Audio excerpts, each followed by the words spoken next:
믿음은 갈등을 초래합니다. 믿음은 편하지 않습니다. 믿음은 새로운 도전입니다. 왜 그렇겠습니까?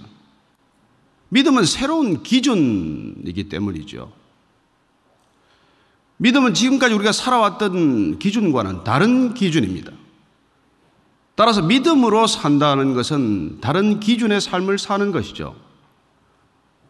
그러나 오늘 우리가 읽은 이 하박국 선지자가 살았던 시대는, 그 이스라엘은 모든 사람이 하나님을 믿었어요. 어떤 믿음이 되었건 하나님을 부정하는 사람은 없었습니다. 우리가 살고 있는 이 시대, 특별히 이 제주도, 복음화율이 지극히 낮은 이곳과는 상황이 완전히 다른 것과도 같죠. 그럼에도 불구하고 우리가 이 말씀 가운데서 오늘 이 시대 교회가 어떤 방향으로 나아가야 하는 것인지, 과연 우리의 신앙은 어떤 모습의 신앙이어야 하는지를 귀한 말씀을 통해서 통찰을 얻게 됩니다. 하박국은 그 이름대로 그 시대를 껴안고 고통했던 이름이에요. 문제를 끌어안고 신음했던 사람이고 통탄하고 탄식했던 사람입니다. 왜 탄식하고 통탄했겠습니까? 왜 한탄했겠습니까? 다른 기준을 가졌기 때문에, 진정한 믿음을 가졌기 때문에, 모두 다 하나님을 믿는 이스라엘 백성 가운데서 유독 하박국이라고 하는 선지자는 고통스러워했어요. 대부분의 사람들은 고통하지 않았습니다. 어떻게 보면 일상 가운데서 그냥 편안함을 추구했을 것이고, 더 나은 삶의 질을 추구했을 것이고, 대부분의 사람들이 그러하듯 더 많은 소유를 추구했겠죠. 그러나 하박국은 우리가 흔히 말하는 이 신정론적 질문, 과연 하나님은 계신가? 정말 하나님은 살아계신 분인가? 하나님이 계신다면 어떻게 세상이 이럴 수가 있는가? 그런 질문을 놓고 씨름했던 사람이죠. 따라서 한 선지자의 시대를 향한 아픔, 통탄, 탄식이 나온 우리는 이 책을 읽으면서 이 시대도 동일하게 우리가 믿음을 가졌기 때문에 우리는 어떤 문제와 지금 씨름을 해야 마땅한 것입니까? 어떻게 보면 하박국은 당시의 사상가요, 철학자나 마찬가지예요. 누구도 던지지 않은 질문, 또 많은 사람들이 그냥 무심코 지나가는 현실에 대해서 그 현실의 부조화, 현실의 부조리, 현실의 부패와 타락, 이런 것들에 대해서 그는 치열하게 고민하고, 그리고 온몸으로 그 시대적 과제에 부딪혔던 사람이라는 것을 알게 됩니다. 그는 이토록 타락할 수밖에 없는 이런 신앙의 모습을 놓고, 그는 시대를 놓고 그렇게 기도했지만 기도는 응답되지 않았습니다. 정의가 강같이 흐르고 공의가 하수같이 흘렀으면 하는 그 기도는 응답되지 않았습니다. 세상은 더 타락하고 더 힘들어지고 더 부패하고 더 악해지고, 아니 하나님 어디 계십니까? 그렇게 질문하고 고통하는 그에 대해서 하나님은 뜻밖의 대답을 하시니까 더욱더 속이 터진 것이죠. 두고 보라는 것입니다. 하나님의 공의는 반드시 회복된다는 것입니다. 그러나 문제는 하나님이 공의를 회복하시는 방법에 있는 것이죠. 우리의 생각과 우리의 길과 달라도 너무 달라서 우리가 받아들이기가 어려운 것이 문제죠. 어떻게? 하나님을 믿지 않는 백성을 들어서 하나님을 믿는 믿음의 사람들을 다스릴 수 있냐는 것이죠. 어떻게 불신자들을 통해서 신자들을 심판할 수 있다는 것이죠. 어떻게 안 믿는 사람들의 손을 통해서 믿는 사람들이 더 고통스럽고 더 큰 이 고난을 겪어야 하는 것입니까? 오히려 더 큰 고통이 닥치고 마는 것이죠. 보아라, 북쪽에서 싸납고 거친 백성들이 유다를 덮칠 것이다. 어떻게 바벨론을 들어서 유다를 심판하실 수 있습니까? 아무리 유다가 잘못해도 그렇죠. 아무리 예루살렘의 성전이 조금 문제가 생겨도 그렇죠. 어떻게 성전 전체를 허물어버릴 수가 있습니까? 어떻게 그런 심판이 있을 수가 있습니까? 이스라엘의 신앙은 성전 중심이지 않았습니까? 제사 중심이지 않았습니까? 제사장 중심이지 않았습니까? 어떤 그런 신앙 체계 전체를 허물어버리는 심판을 불신자들을 통해서, 이방 민족을 통해서, 가장 거친 백성들의 손을 통해서 그런 일을 하실 수 있냐는 것이죠. 어떻게 질문하지 않을 수 있습니까? 어떻게 부르짖지 않을 수 있습니까? 어떻게 탄식하지 않을 수 있습니까? 무슨 일입니까 도대체 이게?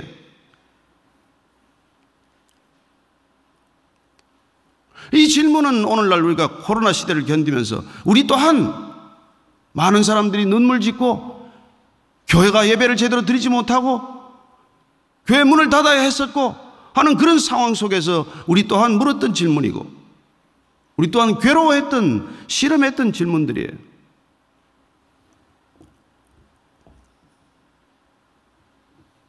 그러나 하박국의 탄식, 한탄은 볼멘 소리가 아니에요. 하나님에 대한 불만이 아닙니다. 그는 누구보다도 믿음이 있었기 때문에 그나마 이런 실험을 했다는 것이죠. 여러분, 믿음이 있기 때문에 질문 없습니까? 믿음이 있기 때문에 갈등하지 않습니까? 믿음이 있기 때문에 이 세상을 그냥 그대로 수용하는 것입니까? 그는 누구보다도 뜨거운 믿음을 가졌기 때문에 이런 문제를 하나님께 솔직히 들고 나올 수가 있었고, 하나님 향해서 대들듯 부르짖듯 이런 질문을 던질 수 있는 것이죠.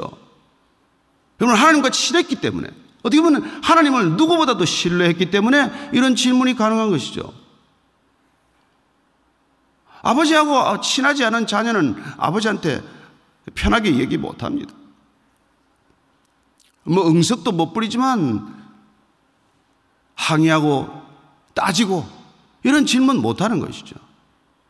그러나 하박국은 이런 질문을 거침없이 쏟아놓은 것입니다. 그리고 하나님께서 이 국제적인 현실, 이 시대상, 이런 모습을 통해서 하나님께서는 공의를 이루어 나가실 것이고 악을 심판하실 것이라고 말씀해 주고 계신 것이죠.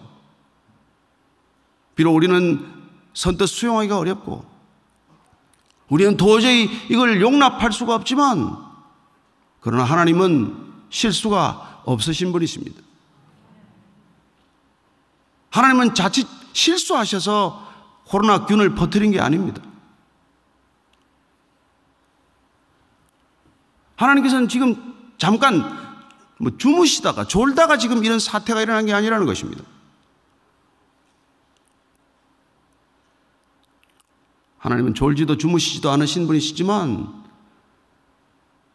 그리고 우리 인간은 겉을 보지만 그분께서는 우리의 중심을 불꽃같이 보시고 우리 안에서 일어나는 이 모든 것들을 누구보다도 꿰뚫어 보시고, 그리고 우리를 고치기 위하셔서, 우리를 변화시키기 위해서, 이 시대 교회를 변화시키기 위해서 하나님께서는 지금도 일하고 계신다는 것을 믿으시기 바랍니다. 결국 하나님이 게을러서, 하나님이 실망하고 그냥 낮잠을 주무셔서 이런 일이 일어나는 것이 아니라 하나님이 불꽃처럼 우리를 살펴보시고 이 시대 교회를 불꽃처럼 지켜보신 결과 어떻게 해야 이 교회가 돌아올 수 있을까? 어떻게 진정한 부흥이 있을 수 있을까? 우리보다 하나님이 더 고민하시고 하나님이 더 괴로워하시고 하나님이 더 아파하시고 하나님이 더 열심이라는 것을 우리는 인정해야 합니다.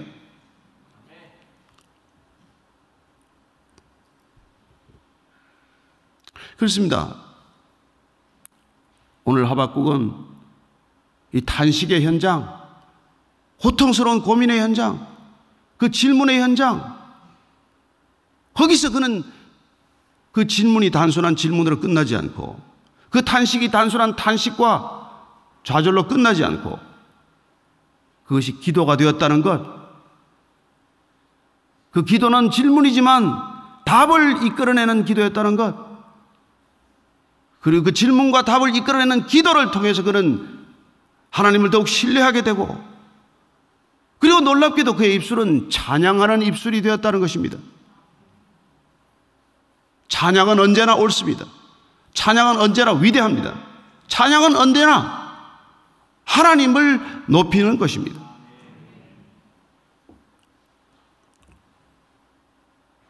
이 하박국 선지서가 나오게 된 것은 대략 주전 626년에서 598년 사이로 보고 있습니다.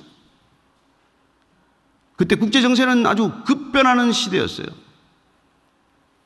아수르 때문에 이스라엘은 큰 고통을 겪게 됩니다. 많은 포로가 끌려갔어요. 그러나 그 아수르를 징벌하는 바벨론은 유대 백성들을 결코 편하게 하지 않았습니다. 아수르가 멸망하고 한숨 돌리는가 했더니 더 포악한 바벨론이 등장한 것이죠.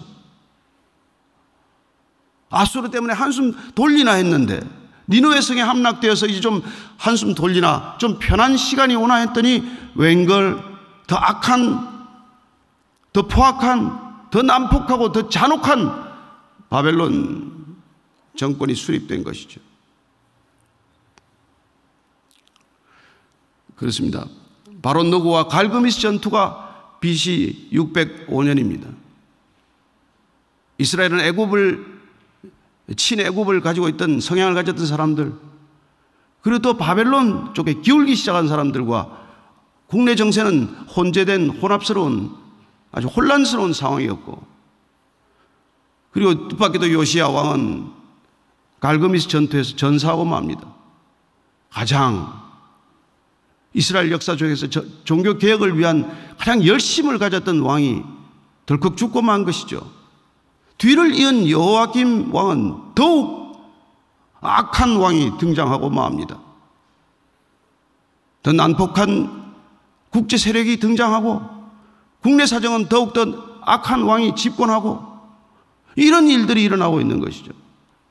무슨 희망이 있습니까? 무슨 밝은 전망을 하고 소망을 갖겠습니까?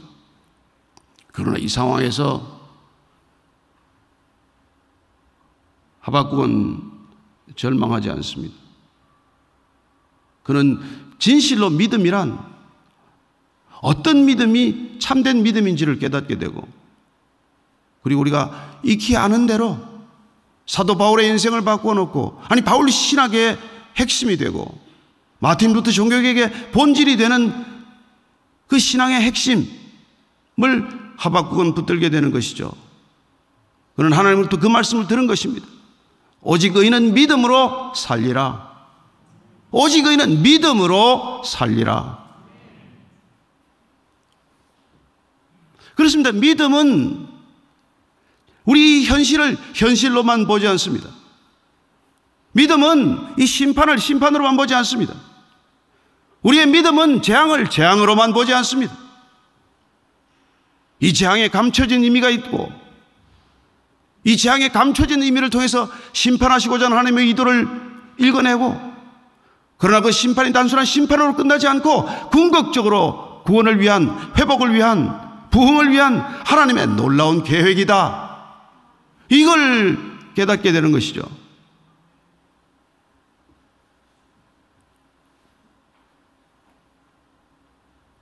그래야 하박국은 기도의 자리에서 찬양의 자리로 옮겨갈 수가 있는 것입니다.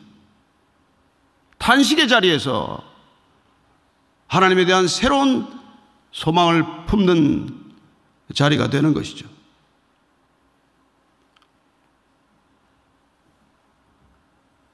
오늘 우리가 읽은 이 짧은 본문은 하박국의 마지막 찬양, 그러나 구약 전체를 통해서 가장 위대한 찬양, 가장 아름다운 찬양이 탄생한 것이죠.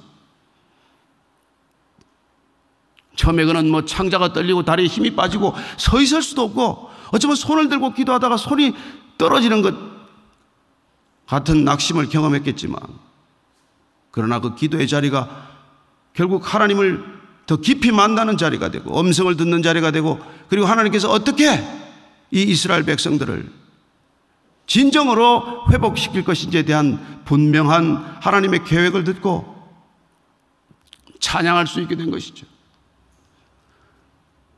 어쩌면 그런 바벨론이 침공해서 온 나라가 정말 쑥대밭이 되는 걸 미리 내다본 환상을 보았겠죠. 어쩌면 아수르보다도 더 처참하게 피폐해질 유다의 현실, 그 현실은 무화과 나무가 무성치 못하고 포도나무에 열매가 없고 감람나무에 소출이 없고 밭에 식물이 없고 우리의 양이 없고 외양간에 소가 없는 현실입니다. 뭐가 남는데? 이스라엘의 유실수 가운데 무화과가 없고 그리고 감람나무에 열매가 없으면 뭐가 있습니까? 밭에 자라는 식물이 없으면 뭘 먹어야 합니까? 아무것도 없습니다. 전쟁이 나면 그런 것이죠. 외적의 침입을 받고 통째로 황폐화되면 불가피한 그런 사정들이 눈앞에 펼쳐질 것입니다. 지금 우리가 보고 있는 우크라이나와 러시아 전쟁보다도 훨씬 더 심각한 전쟁이었던 셈이죠, 과거는. 지금은 전범을 지금 전쟁 중이지만 학살 주범을 찾으라고 하는 목소리가 나올 수 있는 그런 환경이지만 그 당시에 전쟁은 참혹하기가 이루 말할 데 없습니다. 전쟁이 끝나고 나서 끌려가는 포로는 눈이 뽑히고 벌거벗기고 사슬에 묶이고 피부 껍질을 벗기고 우리가 상상할 수 없는 모든 처참한 광경들이 펼쳐지는 그런 여건들, 그런 현실이 닥쳐올 것입니다. 우리의 삶을 지금까지 지탱해왔던 것들 어느 하나도 더 이상 우리의 삶을 지탱하지 못하는 그런 현실이 다가올 것이지만, 그러나 그럼에도 불구하고 믿음이란 무엇입니까? 믿음이란 무엇입니까? 그런 현실 가운데서도 그는 구원의 하나님으로 인하여 기뻐할 수 있다는 것입니다. 여러분, 그런 상황에서 무슨 기쁨이 있을 수 있습니까? 우리가 일제 36년 지배받는 기간 동안 무슨 기쁨이 있었습니까? 지금 우크라이나에 무슨 기쁨이 있겠어요? 폴포트가 지배했던 캄보디아의 킬링필드에 무슨 기쁨이 있을 수 있습니까? 아니, 지금 중동 국가에, 당장 아프가니스탄에 무슨 기쁨이 있을 수 있습니까?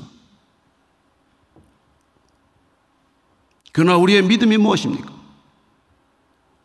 우리가 하나님으로부터 비롯된 이 믿음, 내 생각이나 내 신념이나 내 환경이나 이런 것에서 기초한 것이 아니라 진정 하나님으로부터 비롯된 믿음이라면 우리는 어떤 상황과 어떤 조건에도 불구하고 우리는 기뻐해야 마땅하다는 것입니다. 그렇습니다. 느헤미야가 성벽을 중건하고 이스라엘 백성들을 향하여 근심하지 말라, 슬퍼하지 말라, 여호와를 기뻐하는 것이 너희의 힘이다, 그렇게 말했던 것처럼 하박국에도 마찬가지고 바울에게도 마찬가지고, 아니 예수 그리스도에게도 마찬가지고 우리 모두에게도 마찬가지고, 우리가 하나님을 기뻐하는 것이야말로 진정한 우리의 능력이 될 줄로 믿습니다. 어떤 것도 우리의 능력이 아닙니다. 착각하지 마십시다. 큰 건물을 지으면 능력입니까? 그런 건 세상 사람이 훨씬 잘합니다. 중동이 훨씬 잘하고 있어요. 세상에 제일 큰 높은 버즈 칼리파는 868m 건물은 지금 두바이에 세워졌습니다. 어떤 성전보다 큰 성전 모스크는 무슬림 국가에 있습니다. 20만, 30만이 들어갑니다. 우리는 그런 것들을 기뻐하지 않습니다. 우리가 기뻐하는 것은 오직 한 가지입니다. 하나님께서 우리에게 구원을 베푸셨다는 것, 하나님께서 우리를 구원하셨다는 것. 여러분, 구원은 절대적 조건입니다. 상대적 조건이 아닙니다. 우리가 구원에 대해서 혼란스러운 생각을 하면은 우리 신앙은 전체가 흔들리게 돼요. 구원이란 한마디로 뭡니까? 죽었다가 살아나는 거예요. 죽은 목숨이 사는 것입니다. 그리고 죽었다가 살아나는 것보다 더 큰 기쁨이 어디 있습니까? 여러분, 이 세상은 온통 죽음의 바다 아닙니까? 죽음의 늪이 아닙니까? 모든 사람들이 살았다고 하나 죽어가는 것 아닙니까? 날마다 죽음의 증상을 경험하는 것 아닙니까? 뭘 가졌다고 하나, 뭘 이루었다고 하나, 그들이 겪는 건 전부 죽음의 정세예요. 뭘 더 가지고 덜 가지고가 그게 죽음의 정세에 불과하다는 것입니다. 왜요? 만족할 수 없으니까. 끝없이 탐욕스러우니까. 내가 가진 것으로 만족하고 사는 사람이 어디 있습니까? 누군가의 것을 쟁취해야 되고, 누군가의 것을 더 가져와야 하고, 다른 사람보다 더 많은 것을 이루어야 하고, 심지어 교회마저도 경쟁합니다. 교회가 뭔데 경쟁합니까? 어떻게 교회가 경쟁할 수 있습니까? 그리스도인이 누군데 경쟁합니까? 그리스도인이 뭔데 시기합니까? 예수 그리스도가 머리가 되시고 머리 대신 예수 그리스도에 우리가 지체, 한 지체에 불과하다면, 아니 몸의 한 세포에 불과하다면 발이 어떻게 손을 시기하며 눈이 어떻게 코를 비난하며 어떻게 다투며 그런 일이 있을 수 있습니까? 따라서 우리는 어쩌면 그런 죽음의 증상들이 교회를 다녀도 그런 증상에서 벗어나지 못한다면 우리는 심각하게 우리가 구원받았는지 받지 못했는지 확인해야 한다는 것입니다.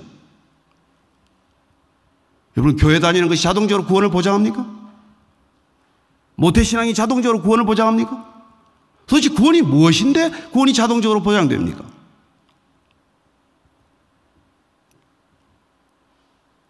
구원은 내 전부를 걸어야 얻을 수 있는 거예요.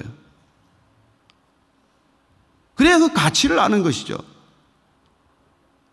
예수님이 제자들 나를 따르라 불렀을 때 가진 것을 다 뒤로 하고, 그물과 배를 뒤로 하고, 아버지와 집을 뒤로 하고, 그들은 주저없이 따라갔습니다. 그걸 끝이었습니까? 다 버리고 떠난 그들도 또한 누가 더 큰지를 다투는 제자들에 불과했습니다. 그들은 변화산에 올라가서 예수님과 엘리야와 모세를 보았습니다. 그 영광을 보았습니다. 그걸 보고도 예수님께서 3번 이상 십자가를 져야 할 것이다, 그리고 십자가 위에 부활의 영광을 말씀해 주셨음에도 불구하고 그들은 여전히 귓전으로 들었기만 했을 뿐 변화된 삶을 보이지 못했어요. 예수님 모르고 데리고 다니셨습니까? 아니요. 결국 그분께서는 부활하셔서 이 제자들에게 다시 한번 믿음을, 진정한 믿음을 가질 수 있도록, 따라서 부활 사건은 그들에게는 믿음 사건이었고, 새로운 믿음을 가졌을 때 그들은 이제 비로소 예수가 그리스도다고 했던, 고백했던 그런 베드로가 그 고백에도 불구하고 3번씩 부인했던 과거와는 전혀 다른 사람으로 변화되고 만 것이죠. 여러분, 그런 변화가 저와 여러분에게 일어나야 되지 않습니까? 그게 구원받은 증거 아닙니까? 예수님을 찾아온 니고데모에게 무슨 긴 얘기를 하십니까? 니고데모는 존경받는 공회원이었고 그만한 신앙은 없었습니다. 그럼에도 불구하고 예수님은 너는 거듭나야겠구나, 당시에 가장 촉망받고 가장 존경받고 가장 알려진 종교 지도자였지만, 그런데 예수님은 그가 거듭나야겠구나, 너는 위로부터 다시 태어나야 되겠구나, 너는 처음부터 다시 시작해야겠구나, 그 얘기를 해주신 것이죠. 그렇습니다. 우리는 이 시대는 처음부터 다시 시작해야 합니다. 위로부터 다시 시작되어야 합니다. 위로부터 오는 생명을 덧입어야 합니다. 성령을 받으셔야 합니다. 성령 세례가 임해야 합니다. 그러지 않고서는 우리의 기쁨이 달라지지 않습니다. 우리 신앙은 우리 삶의 모든 조건을 뛰어넘는 신앙입니다. 우리의 상황과 처지와 형편을 바꾸는 게 기도 제목이 아니에요. 그런 기도가 잘못되었다는 건 아닙니다. 어린아이의 기도를 해야 합니다. 새신자는 새신자의 기도를 해야 합니다. 초신자는 초신자의 기도를 할 것입니다. 그러나 적어도 나를 따르라. 나를 따르라. 주님의 초대를 받은 제자라면, 주님을 따르기로 한 믿음의 결단이 있었다면 우리는 더 이상 어린아이와 같은 기도를 할 수는 없는 것이죠. 적어도 우리가 성령이 우리 안에 오셨다면, 말할 수 없는 탄식으로 그분이 구하는 것을 따라 구한다면, 그리고 예수께서 명령하신 것처럼 내 말이 너희 안에 거하면, 그리하면 무엇이든지 구하라 다 이루리라. 구하기 전에 무엇이 우리 안에 있어야 합니까? 구하기 전에 우리는 어떤 존재가 되어야 합니까? 우리는 어떤 존재로 거듭나야 합니까? 우리는 구하기 전에 어떤 존재로 전혀 다른 인간이 되어야 합니까? 보라, 이전 것은 지나갔으니 새 것이 되었도다.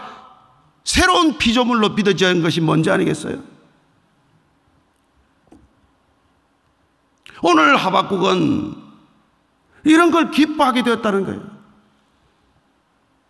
구원의 기쁨과 감격 때문에 그 어떤 것도 두렵지 않다. 저와 여러분이 그런 믿음의 경험이 있어야 되지 않겠습니까? 예수 믿고 구원받았더니 회사가 망해도 노래가 나왔습니다. 저는 그런 감정을 들었어요. 회사가 새로 지은 신축 건물이 몽땅 불에 탔는데 그분은 아침 새벽 기도를 빠지지 않고 와서 손을 들고 쉴 수가 없으신 하나님 찬양을 하는데 눈물만 쏟았다는 거예요. 그렇습니다. 구원은 공장보다 크기 때문에 그런 것이죠. 구원은 내 전 재산보다 큰 것입니다.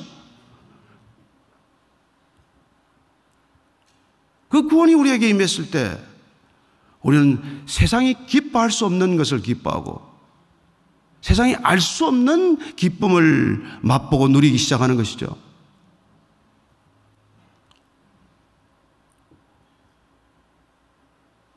저는 가끔가다 새가족, 새신자들이 그렇게 말합니다.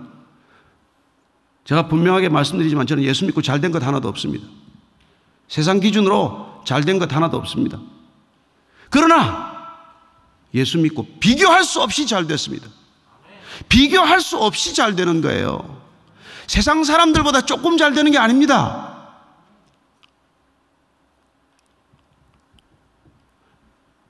우리가 사는 걸 보고 누가 교회 오고 싶겠어요?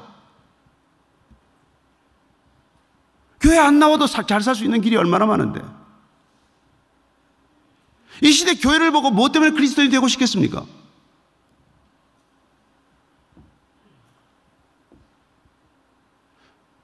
저는 오늘 이 하박국의 아름다운 찬양이 우리 일생의 찬양이 되기를 축복합니다. 비록 무화과 나무가 무성치 못하고 포도나무에 열매가 없고 감람나무에 소출이 없고 밭에 식물이 없고 우리의 양이 없고 외양간에 소가 없을지라도 나는 구원의 하나님으로 인하여 기뻐하리로다. 구원의 하나님으로 인하여 기뻐하는 것 한 가지면 족합니다. 이 기쁨을 우리가 노래하지 못하기 때문에 세상에 감동이 없는 것이죠. 우리가 감동하지 않는 하나님을 누가 믿습니까? 우리 인생 하나를 못 바꾼 하나님을 누가 믿습니까? 저와 여러분 하나 못 바꾼 하나님을 누가 신뢰합니까? 우리의 삶의 기준, 기쁨의 기준, 탄식의 기준, 그 모든 기준이 바뀌어야 합니다.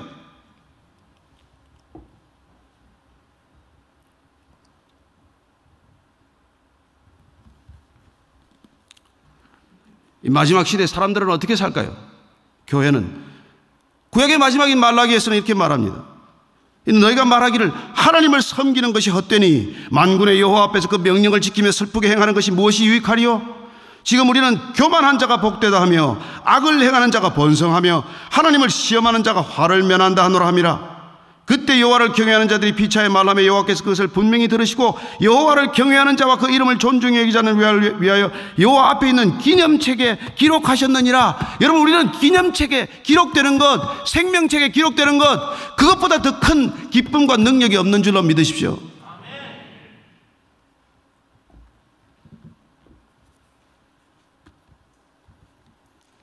예수님께서 제자들 보내셨어요. 따로 다 보내서 갔더니 뭐 기적이 나타나고 난리가 났습니다. 돌아와서 흥분했어요.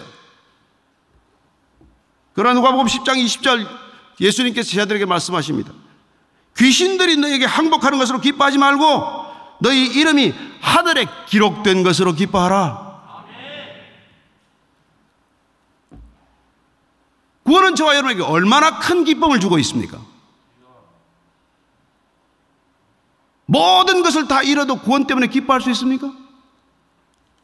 바울은 그랬습니다. 시끄러운 고린도 교회, 온갖 문제란 문제는 다 안고 있는 고린도 교회, 그는 그 고린도 교회에 쓴 편지 고린도 후서에 그렇게 말합니다. 고린도 교회를 향한 결론이에요. 고린도서 13장 11절입니다. 마지막으로 말하노니 형제들아 기뻐하라. 온전하게 되며 위로를 받으며 마음을 같이하며 평안할지어다. 또 사랑과 평강의 하나님이 너희와 함께 계시리라. 기뻐하라는 거예요. 기뻐하라는 거. 생명책에 기록된 것, 하나님께서 우리를 건지신 것, 십자가에서 죽으시고 부활하심으로 우리가 사망에서 생명으로 옮겨진 것, 거기에 대한 기쁨을 우리가 놓쳤기 때문에 그 기쁨의 본질과는 전혀 다른 것들을 즐거워하고 그런 것들에 마음을 두고 마음을 쏟고 영원히 돌아오는 것에 대한 관심보다도 내 교회가 커지는 것, 영원히 돌아오는 데 대한 기쁨보다도 새로운 건물을 짓는 것,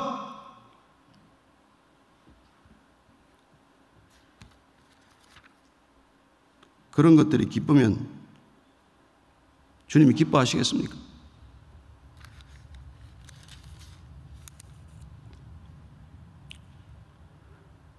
바울은 감옥 안에서도 교회를 향해서 기뻐하라고 말합니다.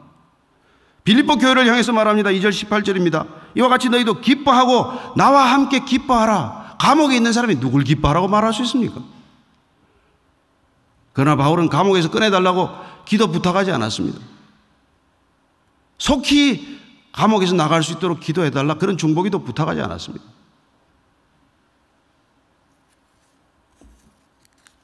빌립보 교회를 향해서 오히려 담대하게 내가 입술을 열어 복음을 전할 수 있게 해달라고 기도를 부탁했지, 감옥에 있고 없고가 중요한 게 아니기 때문에. 3장 1절 말씀에 말합니다. 끝으로 나의 형제들아 주 안에서 기뻐하라. 그리스도 안에서 우리가 해야 할 일은 무엇입니까? 기뻐하는 거란, 기뻐하는 거. 이 기쁨의 능력. 존 파이퍼 목사님은 크리스천 헤도니즘, 그리스도인은 기쁨주의자들이다. 우리는 어떤 이데올로기도 아닙니다.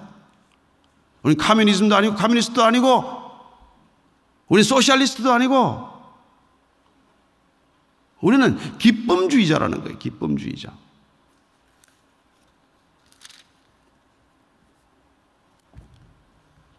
빌립보 교회를 향해서 다시 한번 또 말합니다. 주 안에서 항상 기뻐하라. 내가 다시 말하노니 기뻐하라.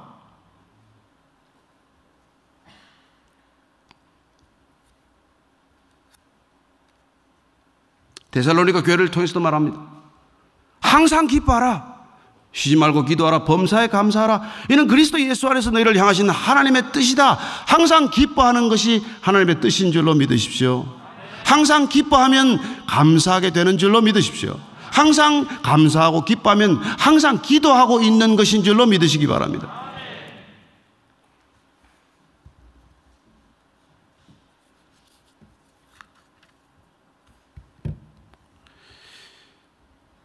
그는 여호와로 말미암아 즐거워하며 구원의 하나님으로 말미암아 기뻐하리로다. 이게 하박국이 온 생애 하나님과 실험했던 결론이란 말이에요. 구원의 하나님, 그 구원의 하나님으로 인하여 우리가 다시 회복되는 것, 이것이 부흥인 줄로 믿습니다. 성경 전체를 통해서 부흥이라는 말은 딱 한 번 하박국 3장 2절에 나옵니다. 우리 이걸 부흥에 관한 얘기로 많이 인용하죠. 이 말씀을.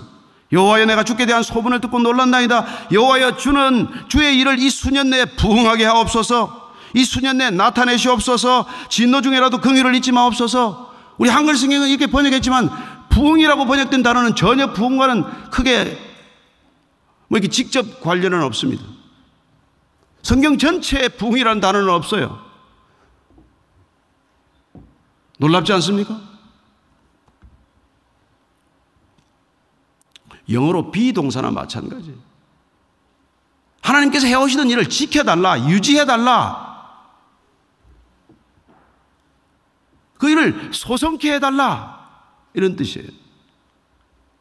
기도는 지금까지 하나님이 해오신 일, 7,000명을 남겨두신 일, 바알에게 무릎 꿇지 않고 여전히 하나님을 향해 손을 들고 찬양하는 자들,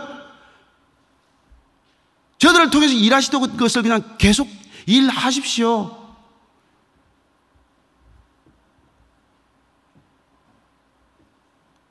수년 내에 나타내라는 것은 하나님의 일을 알게 해 주십시오, 그런 뜻이에요. 하나님이 살아계신다는 것을 알게 해 주십시오.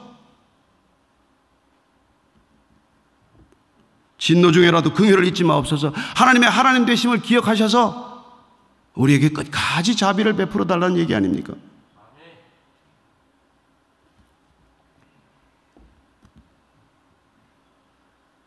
따라서 오늘 이 시대 교회는 부흥의 키워드가 부흥이라고 하는 환상이 아니라 구원으로 인한 본질적인 기쁨의 회복이어야 한다는 것입니다. 여러분, 우리는 식당 주인이 그냥 얼굴에 그냥 수심이 가득하면 그 식당 안 갑니다. 가서 얼마나 표정이 어둡고 뭘 하나 달라 그러면 짜증을 내고 그러면 그 식당 안 가요. 어떤 식당에 자주 갑니까? 음식 맛이 먼저입니까? 주인이 먼저입니까? 저는 우리가 이 교회 안의 기쁨, 진정한 기쁨, 예수로 인한 기쁨, 환경이나 조건으로 인한 기쁨이 아니고 예수가 그리스도라는 사실로 인한 기쁨, 그분으로 해서 내가 거듭났다는 기쁨, 그분이 주신 새 생명이 내 안에서 날마다 나를 새롭게 하는 기쁨, 이 기쁨으로 차고 넘치면 여러분, 사람들이 궁금해서 올 줄로 믿으시기 바랍니다. 싸우지만 않아도, 다투지만 않아도 세상적 질서와 비슷한 질서를 만들어 놓고 교회라고 말하지 마십시다.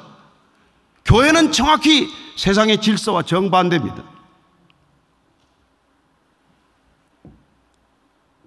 오늘 세상은 교회로부터 배울 걸 다 배웠어요. 하버드 비즈니스 리뷰, 성경에서 다 배워갔습니다. 아름다운 소설, 판타지, 성경에서 다 소재를 다 가져갔습니다. 우리는 그 세상으로부터 뭘 배우려고 합니까? 그 세상에 무슨 소망이 있다고 우리가 그렇게 세상을 벤치마킹 해야 된다고 생각합니까? 우리가 하나님을 기뻐하고 전심으로 하나님께 감사하고 마음과 뜻과 생명을 다해서 기도하면 하나님께서 차고 넘치는 지혜와 명철을 부어주실 줄로 믿습니다. 우리의 탁월함은 세상으로부터 비롯되지 않습니다. 우리는 항상 세상으로부터 대척점에 서 있어야 합니다. 비록 배가 바다 위에 떠 있지만 바닷물이 들어오는 순간 배는 침몰할 것입니다. 우리는 거대한 문화의 탕류 속에 살지만 그 문화가 교회로 물밀듯 밀려오기 시작을 하면 교회는 모르는 사이에 침몰하겠죠. 우리는 세상과의 벽을 낮춘다는 명목으로 벽을 낮추다가 벽은 낮추지 못하고 본질만 잃어버리는 일을 많이 경험하게 됩니다.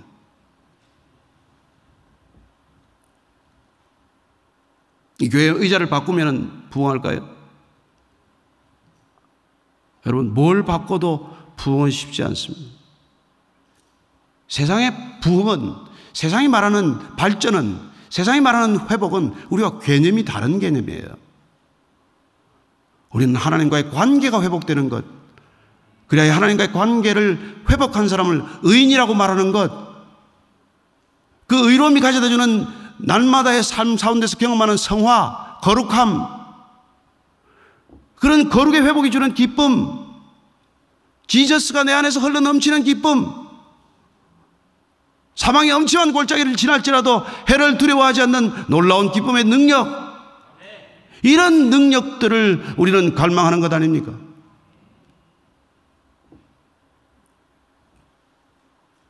따라서 우리가 기뻐하는 것이 바뀌어야 한다는 거예요. 정말 우리가 귀한 것을 얻으면 기뻐합니다. 예수님은 천국 비유를 통해서, 씨 뿌리는 자의 비유를 통해서 옥토밭에는 그 뿌려진 씨앗이 누가 가져가거나 그렇게 없어지지 않고 60배, 100배 열매를 맺을 거라고 말씀하시고, 그리고 그 진주 하나, 가장 값진 진주를 사기 위해서 모든 진주 가지고 있던 보석을 다 판다고 하더라도 아깝지 않은 것, 그 한 가지 진주를 사기 위해서. 그렇습니다. 그 한 가지 진주란 무엇입니까? 우리가 얻고자 하는 한 가지는 무엇입니까? 모든 걸 다 팔아도 아깝지 않은 게 무엇입니까? 그걸 정말 가졌습니까? 안 팔았기 때문에 가졌는지 안 가졌는지도 모르고, 안 팔고도 가질 수 있다고 착각하고 그런 거죠.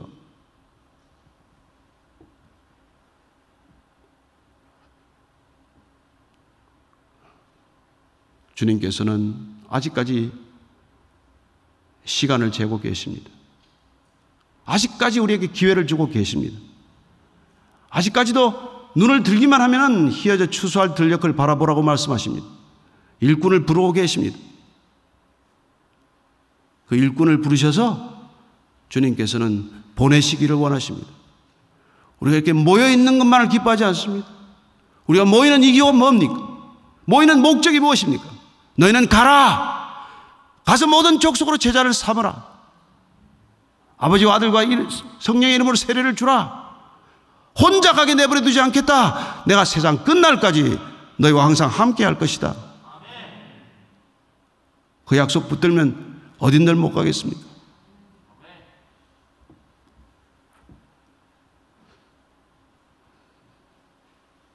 제가 배직교회 얘기를 하러 올라온 자리가 아니기 때문에 복잡한 얘기는 하지 않겠습니다만은, 흩어지자. 우리 여기서는 예배 한 달에 한 번씩만 드리자. 가서 친구 교회 가서도 예배 드리고, 시골에 부모님 교회 가서도 예배 드리고, 병상에 누워있는 친구가 있으면 거기 가서도 주일 예배를 드려라. 한번 흩어져서 예배 드려보자. 상상할 수 없는 열매를 허락하셨습니다. 오늘 밤새 얘기를 해도 여러분들이 아마 듣고 싶은 얘기가 많을 것입니다. 여러분, 우리가 흩어지면, 우리가 무엇을 정말 기뻐하고 있는지를 알면 우리는 흩어지는 것조차도 어렵지 않습니다. 우리가 여전히 모이는 것만을 기뻐한다면, 모이는 숫자가 늘어나는 걸 기뻐한다면, 모이는 숫자를 다 수용하기 위해서 건물을 크게 짓는 걸 기쁘다면, 우리는 주님께 순종하기 어려울 것입니다. 그러나 구원은 우리의 사고의 프레임을 깨뜨립니다. 우리 사고의 프레임work 전체를 깨뜨리고 맙니다. 구원은 더 이상 자기 중심적으로 사고할 수 없는 사고의 틀을 새롭게 우리에게 허락하십니다. 주님께서는 우리에게 엄청난 부담을 주셨어요. 너희가 나보다 더 큰 일을 행하리라. 어떻게 주님보다 더 큰 일을 행합니까? 그러나 다 여러분들이 그 일을 하실 수 있습니다. 오늘 이 시대는 다 연결되어 있어요. 주님은 이스라엘 밖을 나가지 않았습니다. 그러나 저와 여러분은 어디든 갈 수 있고, 비록 아무리 제약이 있지만 오늘날 우리에게 주는 SNS는 어떻습니까? 자기 자랑을 위한 SNS가 아니지 않습니까? 우리에게는 하나님 주신 거라면 선한 목적으로 쓸 수 있지 않습니까? 어떤 자매님은 카톡에 그 프로필에 음악 하나를 당신은 사랑받기 위해 태어난 사람, 그걸 했는데 그 음악 때문에 전도가 됐다는 얘기를 들려줬어요. 저는 나이 47에 예수님을 알게 되었습니다. 노방전도 한번 변별히 못 해본 게 늘 죄책감이 돼서 저는 SNS를 저는 노방전도라고 생각을 합니다. 매주 새 신자가 옵니다. 그 SNS 때문에 그게 한 번도 제 얘기 잘 쓰지 않습니다. 페이스북도 10년 동안 말씀만 썼습니다. 트위터 10년 동안 하나님의 메시지를 전하고자 했습니다. 오늘 이 시대는 이렇게 초연결 사회로 진입하고 말았습니다. 위기도 커졌지만 이 마지막 시대의 기회, 마지막 시대에 우리에게 주신 소명, 우리가 감당하기로 결단한다면 하나님께서는 새 일을 행하실 줄로 믿으시기 바랍니다. 우리가 기뻐하는 것만 달라진다면, 그저 내가 좀 연봉이 올라가고 좀 차가 바뀌고 직분이 좀 달라지고 그런 게 기쁜 게 아니라 천하보다 귀하다는 한 영혼이 내가 주님의 삶을 살아내므로써 말씀대로 살려고 몸부림치는 모습을 보고 누군가 믿음 안으로 걸어왔다면 여러분, 그것보다 크고 기쁜 일이 어디 있습니까? 다시 그 열정을 회복해야 합니다. 다시 우리가 그 기쁨을 회복해야 합니다. 우리의 기쁨을 다시 주님으로 채우시기 바랍니다. Joy, J-O-Y, 기쁨은 Jesus overflows you. 예수님이 우리 안에서 흘러 넘치는 것입니다. 우리 안에 예수님이 흘러 넘치면 세상은 충격을 받을 것입니다. 아니, 우리 자신이 놀랄 것입니다. 여러분, 내가 변하지 않고 누구를 변하라고 말하겠습니까? 우리 가족 하나 변화시키지 못한다면 누구에게 우리가 복음을 전하겠습니까? 우리가 기뻐하고 또 기뻐하고 그 기뻐하는 것을 보는 아이들이 우리 부모는 세상이 기뻐하는 것과 다른 것을 기뻐한다는 것을 배우고 그 기쁨을 따르고 그 기쁨과 함께 기뻐하는 가족이 되고 가정이 되고 교회가 되면 여러분, 놀라운 일이 일어날 것입니다. 단 한 사람을 통해서 주님께서는 구원을 시작하십니다. 구원의 첫 열매를 통해서 우리를 구원하셨습니다. 하나님은 숫자로 일하지 않습니다. 하나님은 단 한 사람을 통해서 일하실 수 있습니다. 주님께서 부르실 때 제가 여기 있습니다, 저를 보내셔서 그렇게 자원하는 한 사람을 통해서 주님은 충분히 일하실 수 있고, 저는 이 세상으로 인해서 더 기뻐하지 않겠습니다. 저는 오직 주님으로만 기뻐하겠습니다. 저는 오직 구원만을 기뻐하겠습니다. 그렇게 결단하는 한 사람을 통해서 새로운 일이 시작될 줄로 믿으십시오. 부흥은 교회가 커지는 게 아닙니다. 부흥은 사람이 늘어나는 게 아니에요. 부흥은 죽었던 사람 살아나는 것입니다. 부흥은 한 사람이 주님께로 돌아오는 것입니다. 부흥은 진정한 변화를 뜻합니다. 그런 부흥이 이 제주에서 시작되기를 축복합니다.